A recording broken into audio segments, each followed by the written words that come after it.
2:18 dzaGenesis, Jehovha Mwari wakatizve hazvina kunaka kuti munhu agare ari oga, ndichamuitira mubatsiri akamukwanira. Haugoni kugadzira munhu, haugoni kugadzira munhu, munhu anogadzirwa naMwari. Iwe muunze kuna Jehovha. Chakovata Mwari aripo anoigadzira nyaya yako. Iwe haungamboigoni. Unomugadzira munhu ungamugone.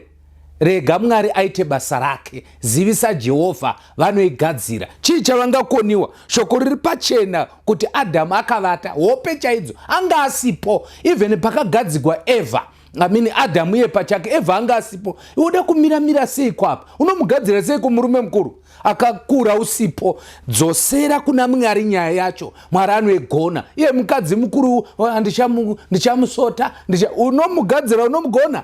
Mwari achamugadzira. Nenguva yakafanira uchazoona kuti inga munhu uyu atoiraiti chaizvo. Isa zvese kuna Mwari. Haungagoni kumugadzira. God bless you.